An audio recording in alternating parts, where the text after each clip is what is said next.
Would you like to save £219,931 over the next 10 years? It's like 29 grand a year. Yes, I'm in. In this video, we're going to teach you how you can do that. And we've got 10 things that you can do that combined will save you that amount of money. And we use them to save a similar amount of money over 10 years of our life. So the three biggest categories of spending that everyone has in their life are transport, accommodation, and food. And those are three of the biggest things. If you can get those expenses down, it's unbelievable how much you can save. That's the three main areas you need to focus on.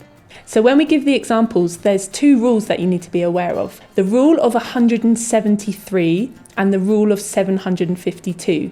So the rule of 173 says that if you have a monthly expense, if you were to invest that money instead, after 10 years, you would have 173 times whatever that amount was. So for example, say you have a monthly expense of £100. Say like a car payment or whatever it is. After 10 years, if instead of paying that, you invested it instead, you would have £17,300. Exactly. And the same rule, the 752 rule, actually applies to weekly expenses. So let's say you ate lunches each week, whatever it is, and you were able to save £10 during the week. You times that by 752, so you have £7,520 after 10 years if you invested. That's how to think about expenses. Because then you're thinking, well, if I can save £10 a week, it's worth £7,500. Am I actually going to spend that, or am I going to invest it?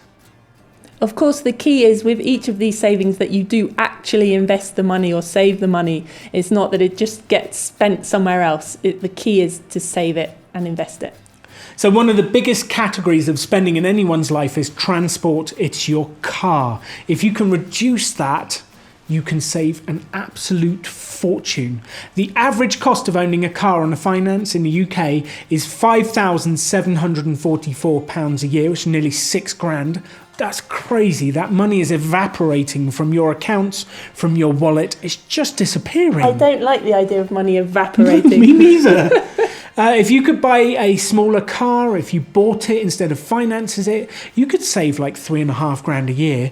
And if you invested that instead, you would have £53,981 after 10 years. That's crazy. Like, would you rather have a brand new car or an average car and 54 grand better off? What would you rather have? And either choice is fine. It's just being aware of it, isn't it? Like, it's just knowing what the impact of your choices are doing. Another way to look at this is the amount of time that it costs you to have that car. So in some examples, if you were to get rid of, if you were a two-car family and you got rid of one expensive car, say you drive a BMW. If you got rid of one BMW, you could retire 5 years earlier. Like if the salesman looked at you and said, would you like a BMW or would you like 5 years of freedom? What would you choose? It's crazy the decisions people make to get expensive cars and then complain they don't have any money. So that's number one, buy a cheaper car. The second thing you can do is make your lunch at home rather than buying it out in an expensive cafe. But isn't that going to taste worse? Oh no, Alan. We made lovely salads. We used to make salads when we were working and took them to work with us. And we worked out that it cost us £1.50 per salad to make them at home. I could have bought lunch out in a cafe for maybe £6.50. You buy a sandwich, you buy a bar, you buy that package, the meal deal. The meal deal. So by doing that, I've saved myself £5 a day, which on the 5-day work week, that's £25 a week. So if we invest that money instead, which we did, over 10 years using the rule of 752, you have 25 times 752 after 10 years, which is £18,800. And we did that for both of us. So if you double that, that's £37,600. Let me repeat that. £37,600. And the salads were bigger, the salads were tastier, and we're wealthier. And people eat lunch out every single day. Like, it's crazy. Would you rather have 37 grand and a big salad that you made yourself, or would you rather eat in a cafe? Because the choice is yours, and we're all making these choices every single day. And of course, it's not an either or. Maybe if you, instead of eating out every day, you ate out one day instead. But it's just knowing how much you could save and the power of investing that money instead. Which let's move on to number 3, which is drinking coffee at home, which I have a fabulous Colombian coffee right here. It's unbelievable the amount of money people spend at things like Starbucks. It's £2.50, £3.50, £4 for a drink, and you can make it at home for 20 pence. The amount of money you can save by not drinking at fancy coffees and making it yourself, or even making it at your office, is unbelievable. And we worked out, like, even if you just reduced it slightly a week, you could have £11,000 more if you invested it instead. We were staying in a hotel in LA just outside Beverly Hills. Very fancy, it was very darling. fancy. They wanted £50 a night for us to park our car. There was only the valet option, meaning they park the car for you. You had no option to just drive it into the car park, which was right there. It was very frustrating. They wanted £50 a day. We stayed there 8 days. So that's £400 that they wanted. There's no way I am paying that amount of money for parking.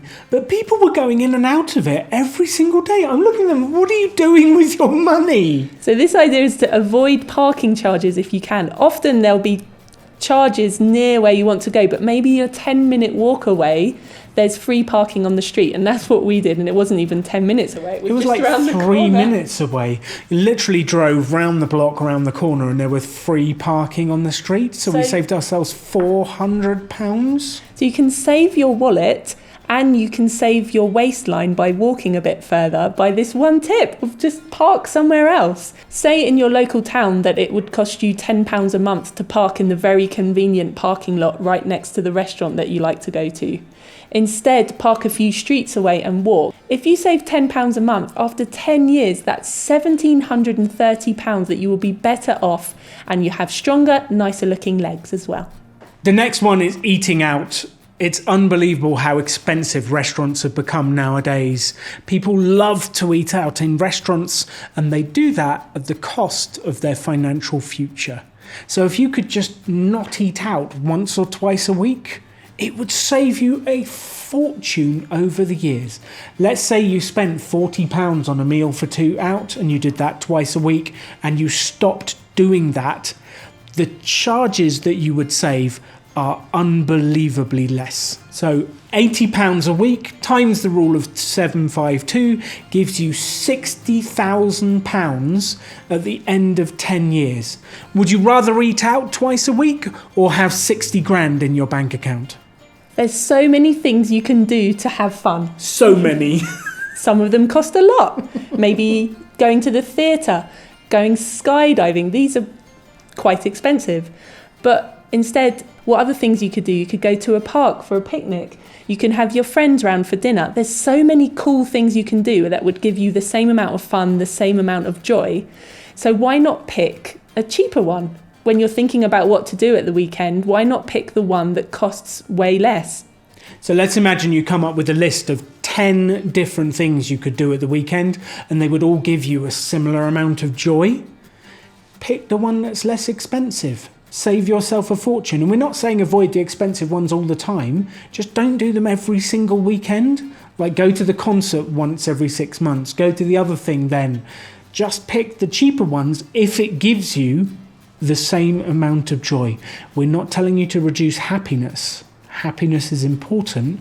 We're just saying if you get the same amount of happiness, pick a different thing. Because a picnic in the park, which you make for someone, a card you make for someone, can give even more joy sometimes than the expensive items. And if you do that, you will save a significant amount of money over the years. So say you chose the £20 activity instead of the £100 activity that month, using the rule of 173, that's a saving of £80 times 173, £13,840. A lot of money. Now, it's a sad fact of life, but nearly everyone has debt in their life. They have a scorecard, they have a credit card, they have car finance. They normally set them all onto the minimum payments. This tip is organise your debts with the highest rate of interest first and pay that one down first. We had an example from a couple that came on our Rebel Finance School, and they would save £2,513 by paying off their debts in the order of the highest interest rate first. A lot of people want to pay off the smallest balances first, but that is not mathematically optimal. No, it's not, and we love maths. So if you pay the highest interest first, like find the credit card that has 25% interest, find the one that has the highest rate of interest, pay off the highest rate of interest first, and you will save a fortune over the years.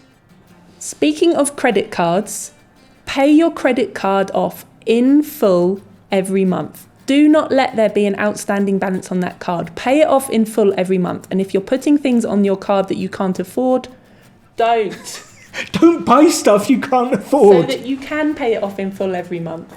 And it's the amount of interest you will save doing that is unbelievable. Compared to setting a card on the minimum, but paying it off full in every month, you would save yourself £14,746 of interest on that one card with a balance of £9,500.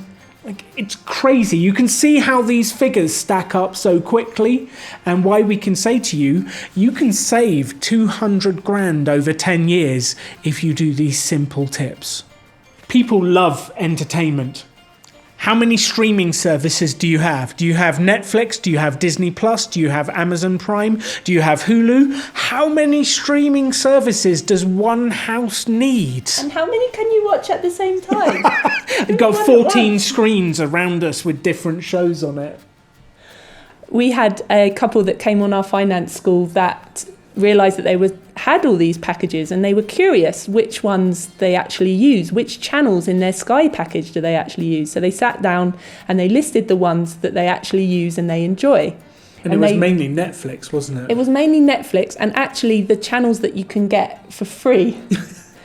So without sacrificing any of the channels that they enjoyed watching as a family, and TV is very important to them as a family. They enjoy gathering around with the kids and hugging up under the blanket and enjoying watching a movie or a TV series together. That's very important to them. So we're not saying cancel all your subscriptions, we're saying cancel the ones you're not using.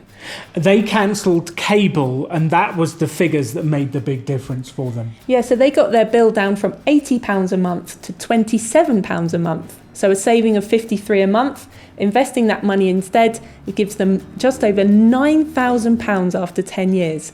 And that's getting rid of something that they weren't enjoying and they weren't using.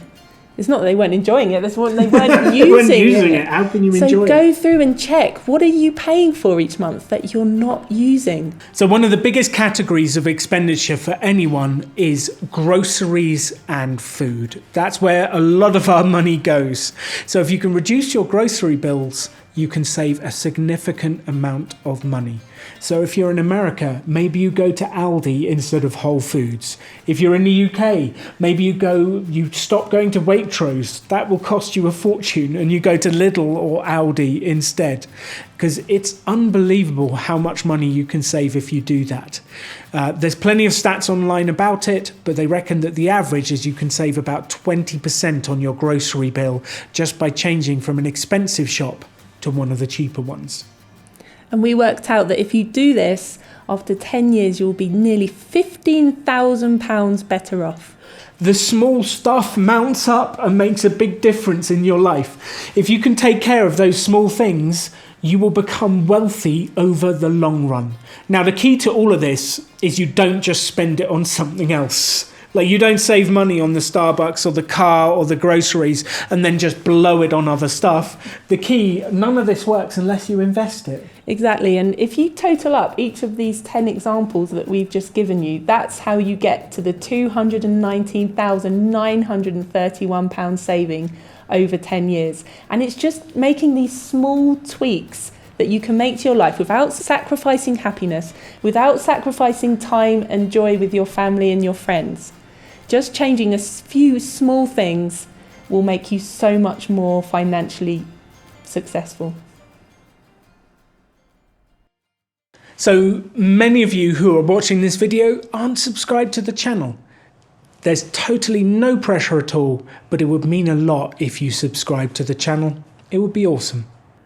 So you've reduced your expenditure, you've increased your income. Now, watch the video, Are You Ready to Invest?, which sets out the groundwork to getting you going, and then move on to the next video, which is Assets versus Liabilities, the true game of getting wealthy.